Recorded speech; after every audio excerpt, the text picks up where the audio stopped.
அனைவருக்கும் வணக்கம் and very happy Tuesday. இன்றைக்கி இன்ட்ரெஸ்டிங் அப்டேட்ஸ் அப்படின்னு பார்த்தீங்கன்னா இந்தியாவில் 5G ஸ்பெக்ட்ரம் ஆப்ஷன் பற்றின தகவல் வெளியாக இருக்குது. அது என்னென்னு பார்த்துலாம். PUBG பற்றி தெரிய வந்திருக்கு. OnePlus 9 சீரிஸுடைய லான்ச் டேட் எல்லாமே பார்த்துலாம். டெக் நியூஸ் நம்பர் 463ல இன்றைக்கும் பேடிஎம் கான்டெஸ்ட் இருக்க டீட்டெயில்ஸ் எப்போ மாதிரி உங்களுக்கு கீழே டிஸ்கிரிப்ஷன் பாக்ஸில் இருக்கும், நீங்கள் செக் பண்ணி பார்த்துக்கலாம். ஸோ வீடியோக்குள்ளே போகிறதுக்கு முன்னாடி இந்த சேனலை நீங்கள் முதல் முறையாக பார்க்குறதா இருந்தால் என் பேர் வனா, இது டெக்னிக்கல் சென்னை, அனைத்து டெக் செய்திகளும் தமிழில். இந்தியாவில் கோவிட் வேக்சினேஷனுடைய செகண்ட் ரவுண்ட் வந்து மார்ச் 1ஆம் தேதியிலேருந்து ஸ்டார்ட் பண்ணியிருக்காங்க. ஃபர்ஸ்ட் ரவுண்ட் அப்படின்னு பார்த்தீங்கன்னா ஏர்லைன் ஒர்க்கர்ஸ்க்கெலாம் கொடுத்தாங்க. டாக்டர், நர்ஸ், க்ளீன் பண்ணுற ஒர்க்கர்ஸ், அதுக்கப்புறம் போலீஸ், இந்த மாதிரி ஏர்லைன் ஒர்க்கர்ஸ்க்கெல்லாம் வந்து வேக்சினேஷன் முடிஞ்சது. இப்போ அடுத்ததாக வந்து காமன் பீப்புளுக்கு வந்து மார்ச் 1ஆம் தேதி அப்படின்னு சொல்லியிருக்காங்க. ஸோ இந்த வேக்சினேஷன் ப்ராசஸை கொஞ்சம் ஈஸியாக்குற வகையில் வந்து கோவின் ஆப், அதுக்கப்புறம் MapmyIndia ஆப், இது ரெண்டுத்தையுமே வந்து இன்டகிரேட் பண்ணியிருக்காங்க. ஸோ MapmyIndia ஆப் அப்படின்னு பார்த்தீங்கன்னா எக்ஸாக்டாக உங்களுக்கு கூகுள் மேப்ஸ் மாதிரி தான், பட் இது இந்தியன் பேஸ் ஆப்.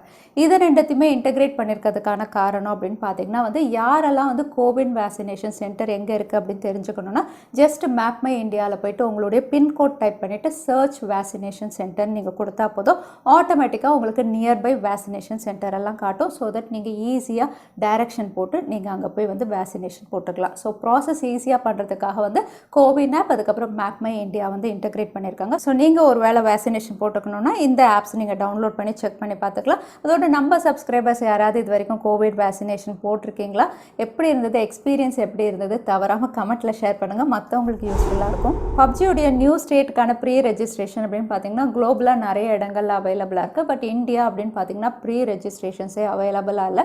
இது மூலயமா PUBG மொபைலுடைய நியூ ஸ்டேட்டும் வந்து இந்தியாவில் வராது அப்படிங்கிறது ரொம்பவே கிளியராக இருக்குது. ஆனால் கிராஃப்ட் அண்ட் குரூப், அதாவது வந்து PUBG ஓனர்ஸ் என்ன சொல்கிறாங்கன்னா, ஃபஸ்ட்டு இந்தியாவில் வந்து பேன் ஆன PUBGயை தான் நாங்கள் ரீலான்ச் பண்ணுவோம், அதுக்கப்புறம் தான் நியூ ஸ்டேட்டுக்கான ப்ரீ ரெஜிஸ்ட்ரேஷன்ஸ் இந்தியாவில் வரும் அப்படிங்கிற மாதிரி அவங்க ஒரு இன்டர்வியூவில் சொல்லியிருக்காங்க.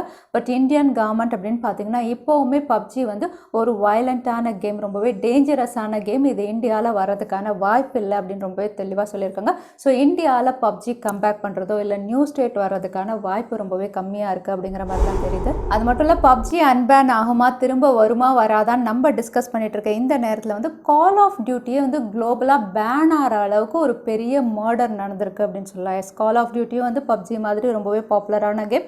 இந்த கேமில் வந்து பாப்புலராக இருக்கக்கூடிய Esports பிளேயர் அப்படின்னு பார்த்தீங்கன்னா ஒரு பொண்ணு 19 வயசில், அவளுடைய பேர் வந்து பியூனா டெசெல்வா. அதே 18 வயசில் இன்னொரு பையன் ஆல்வஸ் கோஸ்டா. இவங்க ரெண்டு பேருமே பிரேசில் நாட்டை சேர்ந்தவங்க. ரெண்டு பேருமே பாப்புலரான Esports பிளேயர் கால் ஆஃப் டியூட்டியை பொறுத்த வரைக்கும். ஸோ கொலாப் பண்ணி வந்து ஒரு வீடியோ ரெடி பண்ணணும் அப்படின்னு சொல்லி ரைவல் டீம்ஸில் விளையாட ஆரம்பிச்சிருக்காங்க.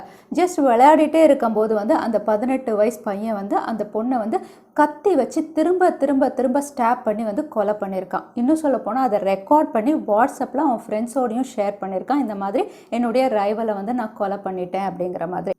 அது மட்டும் இல்லை, இந்த மாதிரி ஒரு இன்சிடென்ட் நடந்தோடனே முதல்ல அந்த பையனுடைய மென்டல் ஹெல்த்தை செக் பண்ணும்போது அவன் வந்து 100% ஃபிட்டாக இருந்திருக்கான், மென்டலாக ஸ்டேபிளாக இருந்து அவன் வேணுன்ட்டே தான் இந்த மாதிரி பண்ணியிருக்கதா தெரிய வந்திருக்கு. ஸோ ஒரு கேமை வந்து இவ்வளோ சீரியஸாக எடுத்து கொலை பண்ணுற அளவுக்கு போகும்போது வந்து இது ஒரு வயலண்ட் கேம் அப்படிங்கிற மாதிரி நிறைய பேர் ப்ரொடெஸ்ட் பண்ண ஆரம்பிச்சிருக்காங்க. ஸோ ஆல்ரெடி PUBG அப்படின்னு பார்த்தீங்கன்னா இந்தியாவிலலாம் பேன் ஆகிடுச்சு. ஸோ கால் ஆஃப் டியூட்டியும் இந்த மாதிரி இன்சிடென்ட்ஸ் மூலயமா வந்து பேன் ஆகிறதுக்கு வாய்ப்பு இருக்குது அப்படிங்கிற மாதிரி தெரியுது. இன்றைக்கி இன்ட்ரெஸ்டிங் அப்டேட் அப்படின்னு சொன்னால் இதுதான். ஏன்னா இந்தியன் கம்பெனி ரிலையன்ஸ் ஜியோ வந்து US கம்பெனி ஸ்கைட்ரான் டெக்னாலஜியோடைய 54.6% ஷேர் வந்து பர்ச்சேஸ் பண்ணியிருக்காங்க. ஸோ ஸ்கைட்ரான் டெக்னாலஜி அப்படின்னு சொல்லும்போது ரொம்பவே பாப்புலரான US கம்பெனி. இன்னும் சொல்ல போனால் இலான் மஸ்குடைய ஹைப்பர் லூப் எந்த அளவுக்கு பாப்புலரோ அதே அளவுக்கு ஒரு பாப்புலரான கம்பெனி. இந்த கம்பெனியில் இப்போ ரிலையன்ஸ் ஜியோ வந்து இன்வெஸ்ட் பண்ணி அவங்க தான் மேஜர் ஸ்டேக் ஹோல்டராகவும் இருக்காங்க. ஸோ இந்தியாவில் இது மூலயமா வந்து ஹைடெக் வெஹிக்கல்ஸ் வரப்போகிறது அப்படிங்கிறது கன்ஃபார்ம் ஆயிடுச்சு. ஆல்ரெடி இலான் மஸ்க் அப்படின்னு பார்த்தீங்கன்னா அவங்களுடைய ஹைப்பர் லூப்பில் வந்து இன்டர் கனெக்டிவிட்டி, அதாவது மும்பை டு பூனே, அது மாதிரி பெங்களூர் டு இன்னொரு சிட்டி, ஹை ஸ்பீட் இன்டர் கனெக்டிவிட்டியில் ஒர்க் பண்ணிட்டு இருக்காங்க. இன்னும் சொல்ல போனால் ஒரு மினி பஸ் மாதிரி இருக்கும். ஜப்பான்லலாம் நம்ம பார்த்துப்போம், ரொம்ப வேகமாக போகும். அந்த மாதிரி high speed intra and inter city connectivity வெஹிக்கல்ஸில் வந்து ஒர்க் பண்ணிட்டு இருக்காங்க. இதில் அட்வான்டேஜ் அப்படின்னு பார்த்தீங்கன்னா எந்த பொல்யூஷனுமே கிடையாது. இது எலக்ட்ரிக் வெஹிக்கல்ஸ், அதனால என்விரான்மெண்டல் சேஃபும் கூட. ஸோ இலான் மஸ்க் வந்து அவங்களுடைய ஹைப்பர் லூப்பில் வந்து ஆல்ரெடி இந்தியாவில் 3 ப்ராஜெக்டில் ஒர்க் பண்ணிட்டு இருக்காங்க. இப்போ ரிலையன்ஸ் ஜியோ வந்து ஸ்கைட்ரானோட கொலாப் பண்ணியிருக்கிறதுனால இந்தியா முழுக்க இந்த மாதிரி நிறைய ப்ராஜெக்ட்ஸ் வரும் அப்படின்னு தெரியுது. ஏன்னா ஸ்கைட்ரானும் அவங்கள மாதிரி ஹைடெக் கம்பெனி தான். அவங்களும் இந்தியாவில் இந்த மாதிரி ஹை ஸ்பீட் வெஹிக்கல்ஸ் கொண்டு வரதுக்கான நிறைய வாய்ப்பு இருக்குது. ஸோ இந்தியாவில் இந்த மாதிரி ஹைடெக் வெஹிக்கல்ஸ் இன்னும் கொஞ்சம் நாளில் நம்ம பார்க்க போகிறோம். ஸோ இந்த கொலாபரேஷன் மூலமா இந்தியாவில் 5G லான்ச் எப்போ அப்படின்னு பார்த்தீங்கன்னா வந்து எப்போ 5G ஸ்பெக்ட்ரம் ஆக்ஷன் நடந்து முடியுதோ அதுலேருந்து கொஞ்சம் நாளில் நம்ம வந்து 5G கனெக்டிவிட்டி எதிர்பார்க்கலாம். ஸோ இந்த ஸ்பெக்ட்ரம் ஆக்ஷனில் வந்து ஏற்கனவே நம்ம பார்த்த மாதிரி வந்து ஜியோ தான் அப்பர் ஹேண்டில் இருக்காங்க. அவங்களுடைய செக்யூரிட்டி டெபாசிட் வந்து 10,000 கோடி மேலே இருக்குது அப்படின்னு பார்த்துருந்தோம். ஆனால் இப்போ ஏர்டெல்லும் வந்து நிறைய கம்பெனிஸோட கொலாப் பண்ணி அவங்களுடைய இன்வெஸ்ட்மெண்ட்டை இன்க்ரீஸ் பண்ணதாக தெரியுது.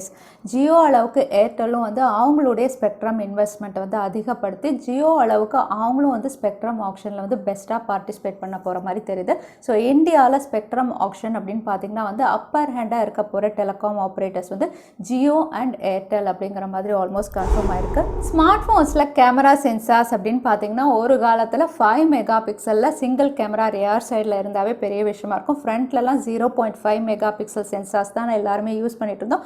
ஆனால் இப்போ ஹையர் எண்ட் அப்படின்னு பார்த்தீங்கன்னா ரியர் சைடில் 108 மெகா பிக்சல் வந்துருச்சு. ஃப்ரண்ட்டில் 44 மெகா பிக்சல் வரைக்கும் கொடுக்க ஆரம்பிச்சிட்டாங்க செல்ஃபி கேமராஸ். ஸோ இதில் வந்து பிக்சல் சைஸ் அப்படின்னு பார்த்தீங்கன்னா அதிகமாயிட்டே தான் போகுது. பட் கேமராவுடைய பெர்ஃபார்மன்ஸ் அண்ட் பிக்சல் சைஸ் அப்படின்னு பார்த்தீங்கன்னா வந்து பெரிய அளவில் வந்து நம்ம கம்பேர் பண்ண முடியாது. பிக்சல் சைஸ் நிறையா இருந்த உடனே பெஸ்ட் கேமரா அப்படின்லாம் நம்ம சொல்ல முடியாது. ஏன்னா ஆப்பிள் அதாவது ஐஃபோன் அப்படின்னு பார்த்தீங்கன்னா இப்போ வரைக்கும் 12 மெகா பிக்சல் தான் கொடுக்குறாங்க. கேமரா கிளாரிட்டி எல்லாம் பெஸ்ட்டாக தான் இருக்குது. பட் இந்த மாதிரி ஒரு ஹைப் வந்து ஸ்மார்ட் ஃபோன் பிராண்ட்ஸ் கிரியேட் பண்ணிகிட்டே இருக்காங்க. இப்போ அடுத்ததாக இவங்க கிரியேட் பண்ணுற ஹைப் அப்படின்னு பார்த்தீங்கன்னா ஃப்ரண்ட் கேமரா 100 மெகா பிக்சலில் வந்து ஆண்ட்ராய்ட் ஸ்மார்ட் ஃபோனில் ஒர்க் பண்ணி லான்ச் பண்ண போகிறதா தெரியுது. So front camera 100 mega pixel சென்சாரில் இவங்க லான்ச் பண்ண போகிறாங்க அப்படின்னு சொல்லும்போது ஹார்ட்வேர் அண்ட் சாஃப்ட்வேரை வந்து எப்படி இவங்க இன்டகிரேட் பண்ண போகிறாங்க அப்படின்னு தெரிஞ்சுக்கிறது ரொம்பவே இன்ட்ரெஸ்டிங்காக இருந்தாலுமே செல்ஃபி கேமராவே 100 மெகா பிக்சலில் இருந்தால் ரியர் சைடில் எவ்வளோ மெகா பிக்சல் கொடுப்பாங்க அப்படின்னு தெரியல. பட் இந்த மாதிரி ரூமர்ஸ் வந்து கூடிய விரைவில் 100 மெகா பிக்சல் செல்ஃபி கேமராவோட ஸ்மார்ட் ஃபோன்ஸ் வர போகிறதா தெரியுது. பார்க்கலாம் எப்படி இருக்கும்னு.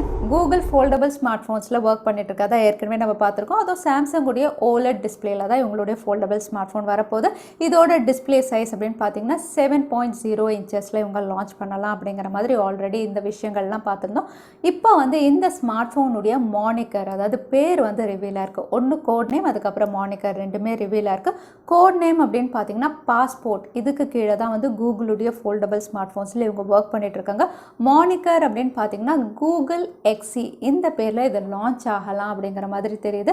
இன்னும் சொல்ல போனால் 2021 கடைசிக்குள்ளே இவங்க ஃபோல்டபிள் ஸ்மார்ட் ஃபோன் லான்ச் பண்ணலாம். அதுவும் சாம்சங் உடைய ஃப்ளிப் மாடல் இருந்தது இல்லையா, அந்த type of foldable smart phones இவங்க லான்ச் பண்ணலாம் அப்படின்னு தெரியுது. ஜியோனி மேக்ஸ் ப்ரோ இந்த ஸ்மார்ட் ஃபோன் இந்தியாவில் அஃபிஷியலாக லான்ச் ஆயிடுச்சு. இதில் பெரிய ஹைலைட்டாக இவங்க சொல்கிறது அப்படின்னு பார்த்தீங்கன்னா 6000 mAh பேட்டரி. ஸோ 6000ல் என்ன ஹைலைட் அப்படின்னு பார்த்தீங்கன்னா வந்து ஸ்டாண்ட் பை மோடில் வந்து இந்த ஸ்மார்ட் ஃபோன் 34 டேஸ் வரைக்கும் உங்களுக்கு ஒர்க் ஆகும் அப்படின்னு சொல்லி தான் லான்ச் பண்ணியிருக்காங்க.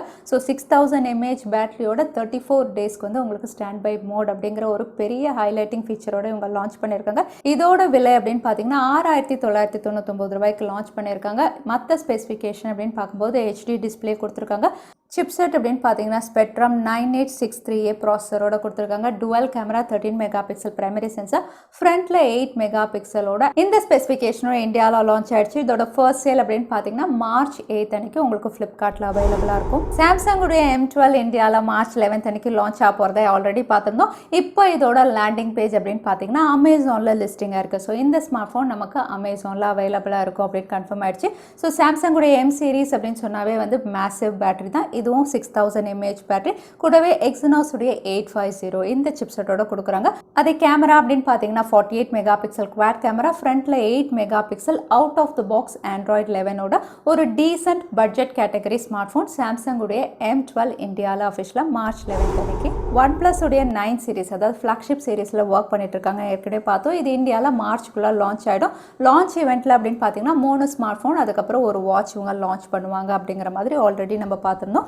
இப்போ தெரிய வந்திருக்கிறது என்னன்னா இவங்களுடைய லான்ச் டேட்டை வந்து March 8 அன்னைக்கு ரிவீல் பண்ணுவோம் அப்படிங்கிற மாதிரி ஒரு டீசர் ரிவீல் பண்ணியிருக்காங்க. ஸோ இந்த டீசர் மூலமா March 8 அன்னைக்கு OnePlus உடைய லான்ச் டேட் வந்து கன்ஃபார்ம் பண்ணுவாங்க அப்படின்னு தெரியுது. பட் OnePlus உடைய லான்ச் டேட் ரூமர்ஸ் படி பார்த்தா March 25 அன்னைக்கு இது லான்ச் லான்ச் ஆகலாம் அப்படிங்கிற மாதிரி ஸ்ட்ராங் ரூமர்ஸ் வருது, இன்னும் கன்ஃபார்ம் ஆகல. ஸோ அதாவது 3rd week or 4th week of மார்ச்க்குள்ளே இந்தியாவில் OnePlus 9 சீரிஸ் நம்ம எதிர்பார்க்கலாம். அது மட்டும் இல்லை, OnePlus 9 சீரிஸ் அப்படின்னு சொல்லும்போது 9 Pro அப்படின்னு பார்த்தீங்கன்னா இது ஒரு ஃப்ளாக்ஷிப் ஸ்மார்ட் ஃபோன் மட்டும் இல்லை, ஸ்னாப்ட்ராகன் 888 மட்டும் இவங்க கொடுக்கல, கேமரா சென்ட்ரிக் ஸ்மார்ட் ஃபோனாகவும் இவங்க லான்ச் பண்ணுறாங்க தெரியுது. ஆல்ரெடி நம்ம பார்த்திருந்தோம் ஒரு ஸ்வீடிஷ் சென்சார் கம்பெனி ஹெசல்பிளட் இவங்களோடது தான் சென்சார்ஸ் அலைன் பண்ணியிருக்காங்க. இந்த சென்சார்ஸ் அப்படின்னு பார்த்தீங்கன்னா வந்து உங்களுக்கு 8K அண்ட் 4K வந்து 120 FPSல நீங்கள் வீடியோஸ் ரெக்கார்ட் பண்ணலாம் அப்படிங்கிற மாதிரி சொல்லியிருக்காங்க. ஸோ இதோட கேமரா செக்மெண்ட்டும் ரொம்பவே பெஸ்ட்டாக இருக்க போகுது. ஸோ பார்க்கலாம் OnePlus 9 சீரிஸ் என்ன ப்ரைஸில் இவங்க லான்ச் பண்ணுறாங்கன்னு. iQoo Neo 5 இந்த ஸ்மார்ட் ஃபோன் ஸ்னாப்ட்ராகன் 870ல் அடுத்ததாக லான்ச் ஆக போகிற ஸ்மார்ட் ஃபோன். இது சைனாவில் தான் ஃபஸ்ட்டு லான்ச் ஆகுது. அதுக்கப்புறம் இந்தியாவிலும் இது பெஸ்ட் சர்டிஃபிகேஷனில் லிஸ்டிங்காக இருக்குது. ஸோ சைனாவில் பார்த்தீங்கன்னா இது மார்ச் 16 அன்னைக்கு லான்ச் ஆக போகுது. ஸோ இந்த ஸ்மார்ட் ஃபோனுடைய மற்ற ஸ்பெசிஃபிகேஷன் அப்படின்னு பார்த்தீங்கன்னா வந்து இது triple camera 48 mega pixel primary sensor, ஃப்ரண்ட்டில் 16 மெகா பிக்சலோட கூட 4400 mAh பேட்டரியோட. இதோட விலை அப்படின்னு பார்த்தீங்கன்னா அப்ராக்சிமேட்டாக 30,000 ப்ரைஸ் செக்மெண்ட்டில் இவங்க லான்ச் பண்ணலாம் அப்படிங்கிற மாதிரி ரூமர்ட் ப்ரைஸும் ரிவீல் ஆயிருக்கு. ஸோ ஸ்னாப்ட்ராகன் 870 30,000 ப்ரைஸ் செக்மெண்ட்டில். இதை பற்றி நீங்கள் என்ன நினைக்கிறீங்க? தவறாமல் கமெண்ட்டில் ஷேர் பண்ணுங்கள். ரியல்மி உடைய flagship smart phone Realme GT இது ஸ்னாப்ட்ராகன் 888ல இவங்க லான்ச் பண்ண போகிற ஃபர்ஸ்ட் ஸ்மார்ட் ஃபோன். ஏற்கனவே அவுட்லுக், ஃபர்ஸ்ட் அஃபிஷியல் ரெண்டர் எல்லாமே பார்த்துருந்தோம். இப்போ இந்த ஸ்மார்ட் ஃபோனுடைய Antutu ஸ்கோர்ஸ் வந்து ரிவீல் ஆயிருக்கு. ஸோ ஸ்னாப்ட்ராகன் 888ல இதோட Antutu ஸ்கோர் சொல்லவே வேண்டாம், பெஸ்ட்டாக தான் இருக்க போது. இது 7.5 lakhs மேலே ஸ்கோர் பண்ணியிருக்கு. ஸோ பெர்ஃபார்மன்ஸ் அப்படின்னு பார்த்தீங்கன்னா வந்து ஒரு கேமிங் ஸ்மார்ட் ஃபோன் அப்படின்னு சொல்கிற அளவுக்கு இது பெஸ்ட்டாக தான் பெர்ஃபார்ம் பண்ண போகுது. ஸோ Realme GT முதல்ல சைனாவில், அதுக்கப்புறம் ஏப்ரலில் இந்தியாவில் நம்ம எதிர்பார்க்கலாம். Realme ஸ்மார்ட் ஃபோனுடைய ஒரு அஃபிஷியல் ரெண்டர் வந்து ரிவீலாக இருக்குது. இந்த ரெண்டர்ஸ் பார்த்தீங்கன்னா வந்து ஃப்ரண்ட் பேனல் வந்து உங்களுக்கு வாட்டர் ட்ராப் நாச் இருக்குது. அதே சமயத்தில் சின் அப்படின்னு பார்த்தீங்கன்னா பாட்டம் சின் வந்து பெருசாக இருக்குது. ரியர் சைடு அப்படின்னு பார்த்தீங்கன்னா rear side fingerprint sensor இருக்குது. கூடவே வந்து உங்களுக்கு ட்ரிபிள் கேமரா வேர்ட்டிக்கலாக கொடுத்துருக்காங்க. ஓவரால் அவுட்லுக் அப்படின்னு பார்த்தீங்கன்னா டாப் அண்ட் பாட்டமில் வந்து ஃப்ரேமோட கொடுத்துருக்காங்க. ஒரு வியர்ட் ஷேப்பாகவும் இருக்குது. இன்னும் சொல்லப்போனால் ஹுவாவியுடைய P30 சீரிஸ் இந்த மாதிரி தான் இருந்தது. அந்த மாதிரி ஒரு அவுட்லுக் அப்படின்னு சொல்லலாம். ஸோ அவுட்லுக் வைஸ் பார்க்கும்போது வந்து பார்க்கறதுக்கு அப்பர் மிட் ரேஞ்ச் மாதிரி இருக்குது. பட் வாட்டர் ட்ராப் நாச், அதுக்கப்புறம் சின் சைஸ் எல்லாம் பார்க்கும்போது வந்து இது ஒரு பட்ஜெட் கேட்டகரி ஸ்மார்ட் ஃபோனாக இருக்கலாம் அப்படிங்கிற மாதிரி தெரியுது. ஸோ இந்த அஃபிஷியல் ரெண்டர்ஸ் ரிவீல் ஆனது அப்படின்னு பார்த்தீங்கன்னா ரியல்மியுடைய நெக்ஸ்ட் ஸ்மார்ட் ஃபோன் அப்படின்ற மாதிரி சொல்லியிருக்காங்க. ஸோ Realme 8 தான் வந்து இந்த அவுட்லுக்கோட லான்ச் ஆகுமா அப்படின்னு நம்ம காத்திருந்து தான் பார்க்கணும். ஸோ ஒருவேளை இந்த அவுட்லுக்கோட லான்ச் ஆச்சுன்னா இது ரியர் சைட் ஃபிங்கர் பிரிண்ட் சென்சாரில் தான் லான்ச் ஆகும் அப்படிங்கிற மாதிரி தெரியுது. அடுத்ததான் இன்னைக்கு பேடிஎம் கான்டெஸ்ட்கான கேள்வி என்னன்னு பார்த்தல, ரிலையன்ஸ் ஜியோ எந்த US டெக் கம்பெனியில் வந்து இன்வெஸ்ட் பண்ணியிருக்காங்கன்னு இந்த வீடியோவில் சொல்லியிருந்தேன். அதுதான் இன்னைக்கான கேள்வி. திரும்பவும் சொல்கிறேன், ரிலையன்ஸ் ஜியோ எந்த US டெக் கம்பெனியில் இன்வெஸ்ட் பண்ணியிருக்கதா இந்த வீடியோவில் சொல்லியிருந்தேன். அதுதான் இன்னைக்கான கேள்வி. இந்த கேள்விக்கான பதிலை கீழே #technicalchennai எந்த டைம் ஸ்டாம்பில் அந்த பதிலை நான் சொல்லியிருந்தேன் அதுக்கப்புறம் பதில் டைப் பண்ணுங்கள். வின்னரை நாங்கள் ரேண்டமாக சூஸ் பண்ணுவோம். அடுத்ததாக லாஸ்ட் டைம் கேட்டிருந்த பேடிஎம் கான்டெஸ்ட்கான கேள்விக்கான பதில் Realme X9 Pro. நிறைய பேர் சரியான பதில் சொல்லியிருந்தீங்க. அதில் வின்னர் வந்து ஃப்ராங்கி வைட்டி. Congratulation Frankie. நீங்கள் இமெயில் வழியாக எங்களை கான்டாக்ட் பண்ணுங்கள். தவறாமல் யூடியூப் லிங்க்கையும் அனுப்புங்க. உங்களுக்கு பேடிஎம் கிஃப்ட் வச்சு வந்து சேரும். ஸோ இன்னைக்கு டெக் நியூஸ் உடைய கடைசிக்கு வந்தாச்சு. இந்த வீடியோ உங்களுக்கு பிடிச்சிருந்தா மறக்காமல் லைக் பண்ணுங்கள். உங்கள் ஃப்ரெண்ட்ஸோட நிறைய ஷேர் பண்ணுங்கள். இந்த மாதிரி இன்ட்ரெஸ்டிங்கான டெக் அப்டேட்ஸ்க்கு தவறாமல் சேனலுக்கு சப்ஸ்கிரைப் பண்ணிக்கோங்க. உங்களை இன்னொரு வீடியோவில் பார்க்குறேன். அது வரைக்கும் ஸ்டே சேஃப், ஸ்டே ஹாப்பி.